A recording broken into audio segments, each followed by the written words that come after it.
টানা বৃষ্টিতে ও দেশের বিভিন্ন অঞ্চলে বন্যার প্রভাবে রাজধানীর কাঁচাবাজারে বেড়েছে নিত্য প্রয়োজনীয় খাদ্যপণ্যের দাম। বিশেষ করে মাছ, মুরগি, ডিম ও শাকসবজির দাম এক সপ্তাহের ব্যবধানে উল্লেখযোগ্য হারে বৃদ্ধি পেয়েছে।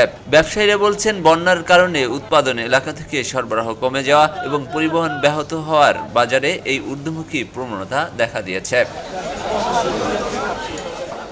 গত এক সপ্তাহে প্রতি ডজন ডিমের দাম ১১০ থেকে ১২০ টাকা থেকে বেড়ে হয়েছে ১২০ থেকে ১৪০ টাকায়। একইভাবে এর আগে ৪০ থেকে ৬০ টাকা বিক্রি হওয়া অনেক ধরনের সবজি এখন বিক্রি হচ্ছে ৬০ থেকে ৮০ টাকায়। সবচেয়ে বেশি বেড়েছে মরিচের দাম। গত সপ্তাহে ১০০ থেকে ১২০ টাকা কেজি বিক্রি হওয়া কাঁচামরিচ এখন মানভেদে ১৬০ থেকে ২০০ টাকা কেজিতে বিক্রি হচ্ছে।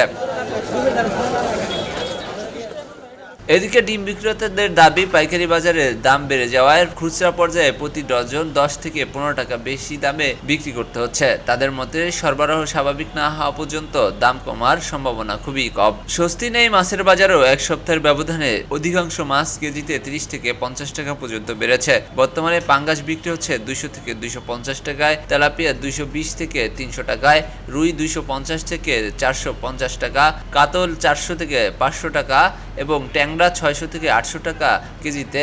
এছাড়াও ভেটকি, রুই, পাবদা, চিংড়ি ও মলা মাছের দামও বেড়েছে, যা ক্রেতাদের বাড়তি চাপের মুখে ফেলেছে।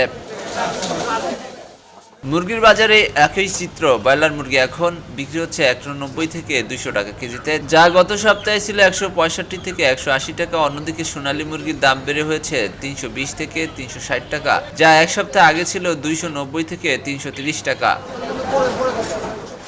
ব্যবসায়ীরা বলছেন, বন্যা পরিস্থিতি উন্নত এবং উৎপাদন এলাকা থেকে পণ্য সরবরাহ স্বাভাবিক হলে বাজারে কিছুটা স্বস্তি ফিরতে পারে। তবে বর্তমান পরিস্থিতিতে দ্রুত দাম কমার সম্ভাবনা দেখছে না তারা। এস আলী দুর্জয়, খবরের কাগজ, ঢাকা। খবরের কাগজ, নিখাত, নির্ভীক, নিরপেক্ষ।